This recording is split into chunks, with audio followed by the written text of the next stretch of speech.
The Catholic Ballymurphy section of Belfast. British troops set up a roadblock and check cars for guns and explosives. It's a part of day-to-day life here, something the residents have adapted to.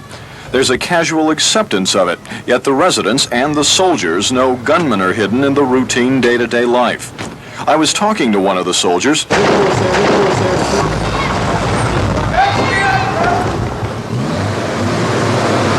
when a sniper fired his machine gun at them from a block away.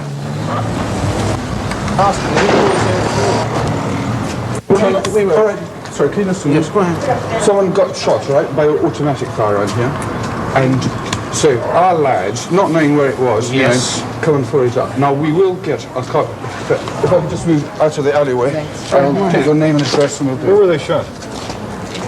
The only pure reality is the man shot. Everything else about Ireland is shrouded on one hand by the image of war, repression, and revolution, and on the other by the image perpetuated by the Irish Tourist Board.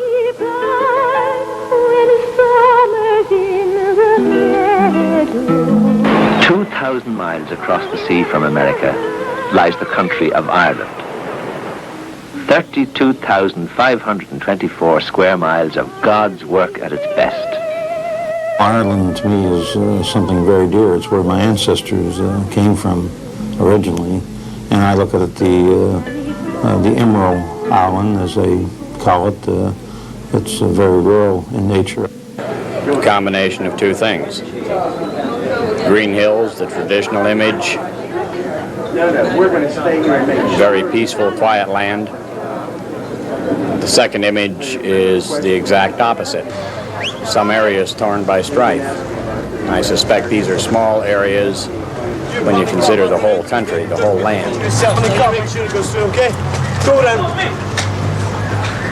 Death in those small areas is the only true reality here. Since the current troubles started in 1969, more than 2,200 people have been killed, more than 25,000 have been wounded, and hundreds of militants from both sides have been sent to prison.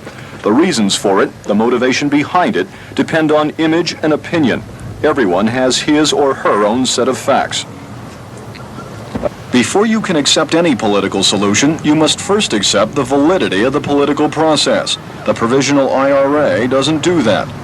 You cannot win against the Brits using constitutional politics. You have to step outside the rules that they have laid down. And the only way to do that is, unfortunately, by picking up a gun, putting it to their head, and pulling the trigger. The other half of this vicious circle is the Protestant majority in the North. You're only in government when you're elected to government. And that is the simple answer to the question. Return to the ballot box, accept what the ballot box says. If you don't like it, try to overturn its decision by democratic means. But certainly no toleration can be given to those who try to overturn the ballot box by the gun. What do you do with them? They still apparently continue to use the gun. Well, if they continue to use the gun, then you have to gun them down. And it goes on. Threat and counter-threat. Violence and counter-violence. Perhaps we're like people in a fog and on a mountainside, and we don't know which is the way down. If we could do something that would make the fog lift, we could see the downhill path, and we'd be able to get down pretty quickly to a level plane of peace. No one in Ireland, no one in the United States expects that fog to lift soon, and no one expects American involvement in the fight to end. Whether it's right or wrong, many Irish Americans feel Ireland's troubles are their own. David Hazinski, News Center 11, Belfast, Northern Ireland.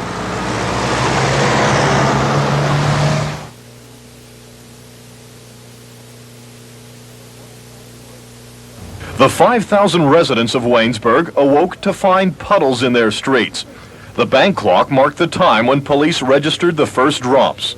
Chris Bates, who was on patrol last night, he noted the first thing on the windshield, which was exactly 9 minutes after 1 a.m. today. This was the 92nd